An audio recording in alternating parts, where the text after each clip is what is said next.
በመኪና አደጋም ይሁን በህመም በኤሌክትሪክ ተይዞም ይሁን በስትሮክ ብቻ በየትኛውም አይነት ሁኔታ መሞት በከባድ ወንጀል ያስቀጣል። እርሶ ቢሞቱም አስክሬኑ ላይ ከባድ እርምጃ ይወሰዳል። ራስዎትን አጥፍተው መሞትማ በእነዚህ ከተሞች ጭራሽ አይታሰብም። ታመው ያልጋ ቁራኛ መሆን ሲጀምሩም ወደ ሌሎች ከተሞች እንዲጓዙ ይደረጋሉ። ሆስፒታል ውስጥም ብዙ ቀናት ከተኙ በሌሎች ከተሞች ወደሚገኙ ሆስፒታሎች ይዛወራሉ። እነዚህ ከተሞች ላይ መውለድ መብቶ ነው። በርካታ ልጆችንም መውለድ ይችላሉ። መሞት ግን በፍጹም አይቻልም። በእነዚህ ከተሞች ውስጥ 1000 ሰዎችን ቢገሉ እንኳን የሞት ፍርድም አይፈረድቦትም። ምክንያቱም መሞት በሕግ የተከለከለ ነውና። ምን አለፋው በእነዚህ ከተሞች ውስጥ ከሞቱ የምድር ከባዱ ቅጣት ይጠብቆታል። Like in northern Norway, where it's mostly permafrost, dying is forbidden because the bodies won't decompose in those icy grounds.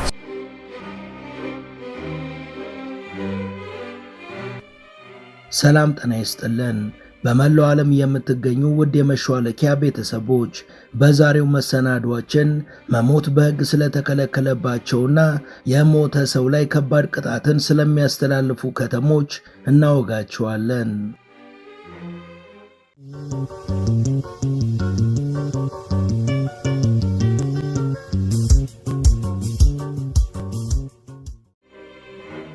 ሕይወት የፈጣሪ ውድ ስጦታ ናት። የምንኖርባት ዓለም ደግሞ ሕይወትን አጓጊ በሚያደርጉ ሁነቶች የተሞላች ናት። እናም ሰዎች በዚህና በተፈጥሯዊ ምክንያቶች የተነሳ ከዚህ ዓለም በሞት መለየትን ያህል የሚፈሩት ነገር የለም። የበዙ የሥነ ሕይወት ጠበብቶችም ይህን ፍርሃት ለማስወገድና ሞትን ለማስቀረት ሞክረው ባይሳካላቸውም ማዘግየት ግን ችለናል ሲሉ ይደመጣሉ። እውነታው ግን የፈሩት ይደርሳል ነውና ሁላችንም እንሞታለን። ይህን ጥሬ ሐቅ ተቀብለን ከኖርን በኋላ ለመሞት እጅ እንሰጣለን። ገና በመላው ዓለም ከተለመደው በተቃራኒ በከተማችን መሞት አይቻልም፣ በሕግም የተከለከለ ነው የሚሉ ሀገሮችና ከተሞች መኖራቸው ደግሞ ነገሩን አጃይብ አድርጎታል። በአውሮፓ ሀገራት ውስጥ የሚገኙት እንደነ ስፔን፣ ፈረንሳይና ኖርዌይ ያሉ ሀገራት አንዳንድ ከተሞቻቸው ውስጥ መሞት የተከለከለ መሆኑን የሚደነግጉ አዋጆችን አውጥተው መተግበር ከጀመሩ 100 ዓመታትን አስቆጥረዋል።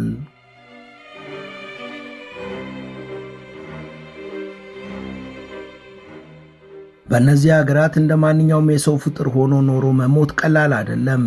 በሕግ የተቀመጡ መስፈርቶችን ካላሟሉ በስተቀር ከተሞችን በሞት ምክንያት ተሰናብቶ መሄድ በፍጹም ክልክል ነው። የሕግ ተፈጻሚ በሚሆንባቸው ከተሞች ውስጥ ድንገት ሕመም ጸንቶቦ ለመሞት እያጣጣሩ ቢገኙ ሀፋፍሰው ከከተማ ያስወጡታል። እንደው አይበለውና ኑሮ የማይገፋ ስለሆነቦ የሕይወት ፈተና ደክሞት ራስዎትን ብታጠፉ ደግሞ በድኖ ትብቶ የተቀበረበትን አፈር በጭራሽ አይቀምስም። እዛው በጸበሎ ተብለው ከከተማው ረጅም ርቀት በሳጥን ታሽገው ይወሰዳሉ። በዓለማችን መሞት አይቻልም የሚል አነጋጋሪ ሕግ ያወጡ ሀገራት በአብዛኛው በአውሮፓ የሚገኙ ናቸው።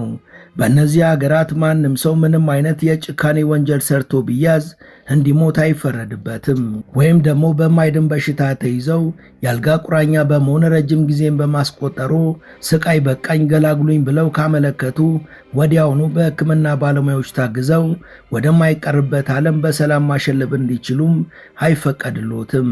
ከዚህ በዘለለ ግን በገሃድም ሆነ በድብቅ መሞት የተከለከለባቸው ከተሞቹ ሲኖሩ ሞተው ቢገኙ እንኳን አስክሬኖ ከባድ እርምጃ ይወሰድበታል።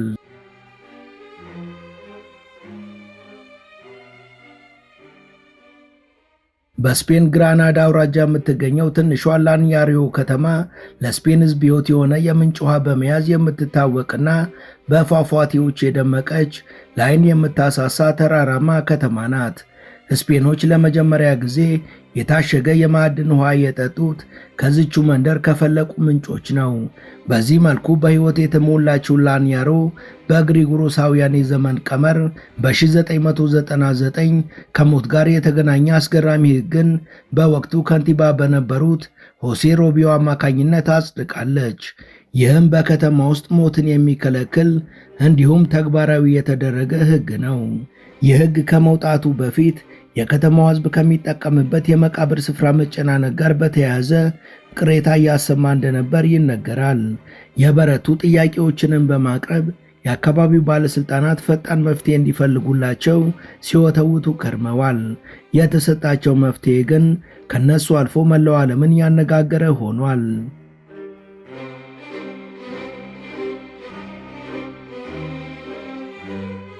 የላንያሮ ከንቲባ ሩቢዮ ያመጡት መፍትሄ በከተማዋም ሞትን ሙሉ በሙሉ ክልክል ያደረገ አዋጅ በምክር ቤታቸው በኩል ማጽደቅ ነበር።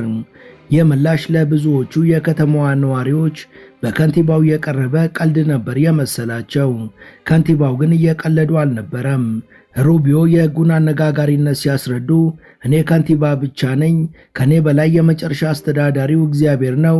ስለዚህም የከተማው አስተዳደር ለሟቾች ክብር ለመስጠት ተስማሚ የሆነ መሬትን ለማግኘት አስፈላጊውን እርምጃ እስኪወስድ ድረስ እንዳይሞቱና ጤንነታቸውን በከፍተኛ ሁኔታ እንዲንከባከቡ ሲሉ የማበረታቻ ቃል አሰምተዋል። ራሱን ለመግዛት የሚሞክር ሰው ጠንካራ ቃላት፣ ትንሽ ጊዜና ጥቂት መሬቶችን ለመግዛት የሚሞክር ነው። በከተማዋ የመቃብር ቤቱ ችግር አዲስ አልነበረም። ነገር ግን ከከፍተኛ ባለስልጣናት የሚመጣ ጫና ከንቲባ ሩቢዮን እንዲህ ያለ እርምጃ እንዲወስዱ አስገድዷቸዋል ተብሎ ሕጉ አሳማኝነቱ እንዲጨምርና ተቀባይነትም እንዲኖረው ተደርጓል።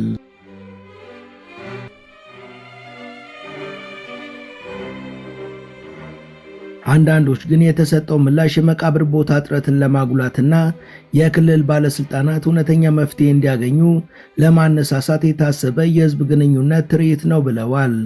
በወቅቱ በከተማዋ የተጣለው የሞት እገዳ ምሳሌያዊ ነው የተባለ ሲሆን ማንም ሰው በከተማ ውስጥ በመሞቱ ምክንያት እንዲቀጣ የሚል ሕግም ተጽፏል። ነገር ግን የሰዎችን ትኩረት በመሳቡ ነዋሪዎች ጤናቸውን በመጠበቅ ሞታቸውን እንዲያዘገዩ መነሳሳት ፈጥሮላቸዋል ተብሏል። ሁሉም ሰው አዋጁን በቀልድ ስሜትም ቢሆን ለማክበር የነበረው ጠንካራ ፍላጎትም በወቅቱ አነጋጋሪ ነበር።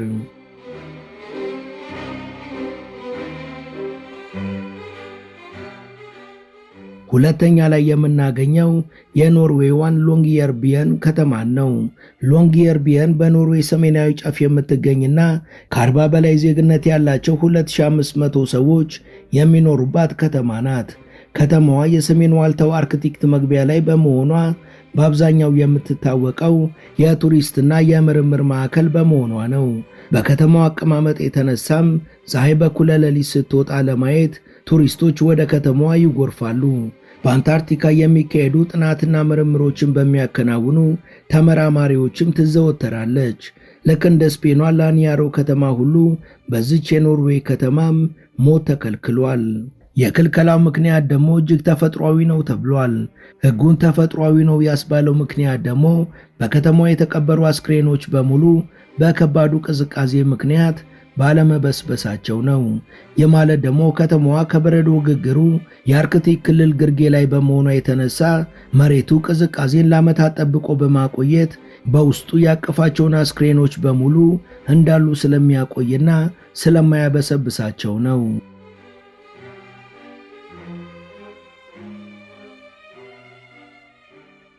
ይህን ለማረጋገጥም ሳይንቲስቶች በአንድ ወቅት የ1917ቱን የኢንፍሉዌንዛን ቫይረስ ከተቀበረ ሬሳ ውስጥ ሳይጠፋ በማውጣት በተግባር አረጋግጠዋል።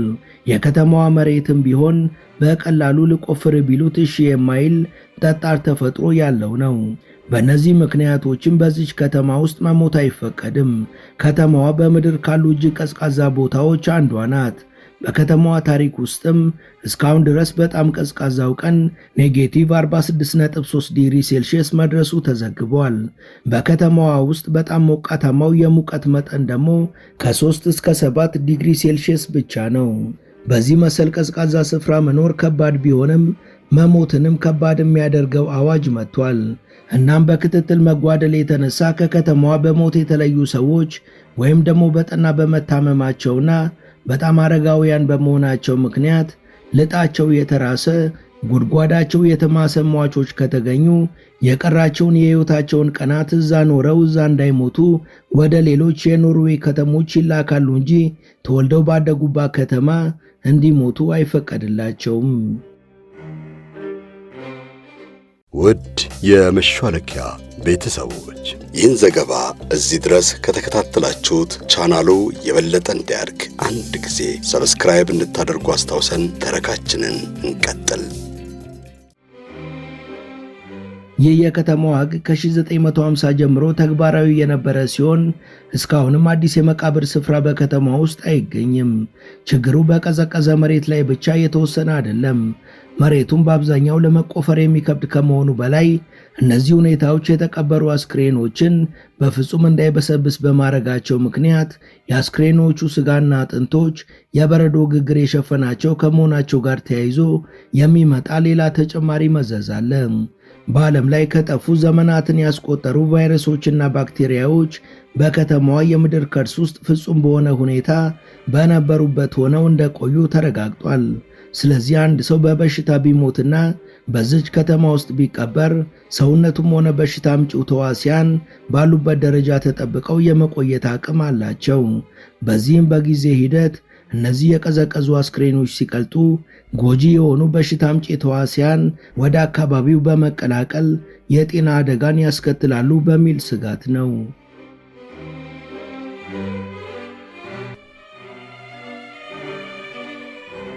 በከተማዋ ሕይወት እንዳለ ሁሉ ሞትን በመኖሩ የሞቱ ወይም ሊሞቱ ያሉ የከተማዋ ነዋሪዎች ከ2000 ኪሎ ሜትር በላይ ርቃ ወደምትገኘው የኖርዌይ ዋና ከተማ ተወስደው ይቀበራሉ እንጂ የአገሩን አፈር ይቅመስ ብሎ ብሂል ፈጽሞ የለም። በእርግጥ ይቺ ከተማ መሞትን ብቻ ሳይሆን መውለድንም የከለከለች ናት። እርጉዝ ሴቶች በከተማ ውስጥ ልጅ መውለድ ከቶም አይፈቀድላቸውም። ምክንያቱም ለመውለድ የሚያስችሉ ተገቢ የሕክምና ተቋማት በከተማ ውስጥ ስለሌሉ ነው። በዚህም ሳቢያ የመውለጃ ጊዜያቸው ባይደርስም እርጉዝ ሴቶች ከተማዋን ለቀው ወደ ሌሎች ከተሞች በጊዜ እንዲሄዱ ይበረታታሉ። ቢሆንም ግን ማንኛውም እርጉዝ ሴት ከመውለጃ ቀኗ 1 ወር ቀደም ብላ ከተማዋን መልቀቅ በሕግ የተደነገገ ግዴታዋ ነው። ይህ እንግዳ ሊመስል ይችላል። ነገር ግን እንደዚህ ባለ ቫይረስም ሆነ ባክቴሪያ እንዲሁም አስክሬኖች በማይበሰብሱበት አደገኛ ቦታ ይህ አስገዳጅ ሕግ የተሻለው መንገድ መሆኑ አይካድም። አንዳንድ ሰዎች ታዲያ ለምን አስክሬን እንዲቃጠል አይደረግም ብለው ይጠይቃሉ። በሚያሳዝን ሁኔታ አንዳንድ ጊዜ በከተማ ውስጥ ሞተው ለመቀበር ወደ ሌላ ከተማ ከመወሰዳቸው በፊት አስክሬናቸው እንዲቃጠልም ተደርጎ ያውቃል። ግን ደግሞ ያ በራሱ ተጨማሪ መከራን የሚፈጥር ነው። ምክንያቱም አንድን ሟች ለማቃጠልና አመዱንም ለመቅበር ከመንግስት ፍቃድ ለማግኘት ረጅምና ለአስጨራሽ ሂደትን ማለፍ የሚጠበቅ በመሆኑ ነው። እናም በዚች ከተማ መሞት በሕግ ሲከለከል፣ መቀበር ደግሞ በመሬቷ ተፈጥሮ ምክንያት ክልክል ነው ተብሎ ተደንግጓል። ካላት የመሰረተ ልማት እጥረት አንጻርም መውለድም ተከልክሏል።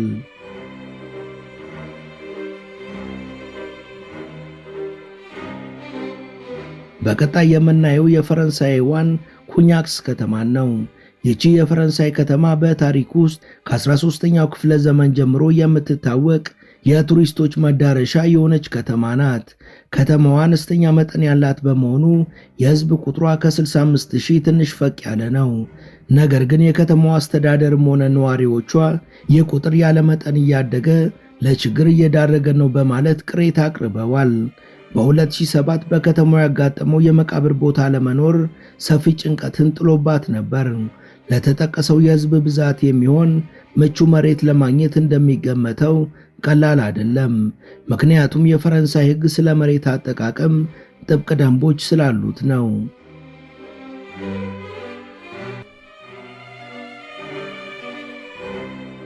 ጥብቅ የሆነውን የመሬት ሕግ ተከትሎም የኩኛክ ከንቲባ ፊሊፕ ጉዌሬን ተጨማሪ የቀብር ቦታ ለማመቻቸት ቢጥሩም ማለቂያ በሌለው የቢሮክራሲ አሰራር በመበሳጨታቸው ብዙዎችን ያሳቅና እንግዳ የሆነ አቋምን ለመውሰድ ተገደዋል። እናም በከተማዋ ነዋሪዎች ላይ የሚተገበር ድንጋጌን አስተዋወቁ። ይሄ ድንጋጌም ነዋሪዎች አስቀድመው መቃብራቸውን ካልያዙ በዚች ከተማ ውስጥ ፈጽሞ መሞት አይፈቀድም የሚል ነበር። እርግጥ ነው ለብዙዎች ሕጉ በወቅቱ ተፈጻሚ ይሆናል ተብሎ የታሰበ አልነበረም። እንደ ፌዝ እንጂ ማንም በቁም ነገር አልተመለከተውም ነበር።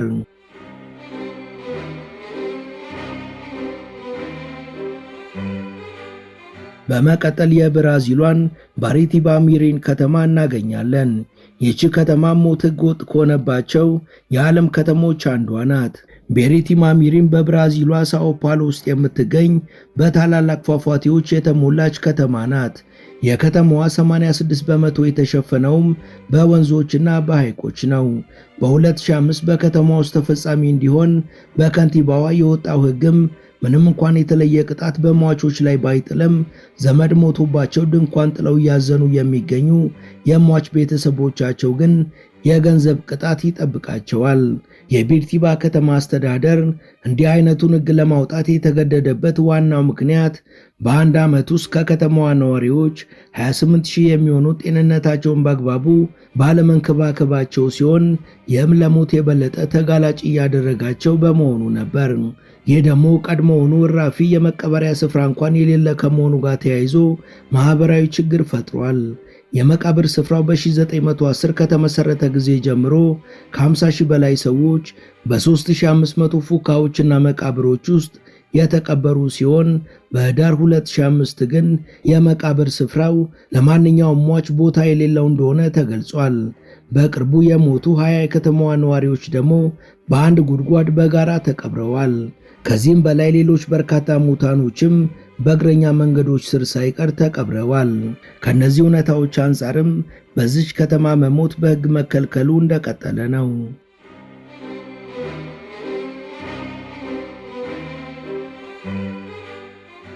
ወደ ቻናላችን ቤተሰቦች ለዛሬ ያሰናዳንላችሁ ይህን ይመስል ነበር። እስከ ዝግጅታችን ፍጻሜ አብራችሁን ስለነበራችሁ ከልብ እናመሰግናለን። በቀጣይ ቢሰሩ የምትሏቸውን ርዕሰ ጉዳዮች ብትጠቁሙን ደስ ብሎን እንቀበላለን። ቻናላችንን ሰብስክራይብ ማድረግ፣ የደውል ምልክቱን መጫንና ላይክ ማድረግ አትዘንጉ እያልኩኝ ለዛሬ በዚሁ ተሰናበትኩኝ። መልካም ጊዜ።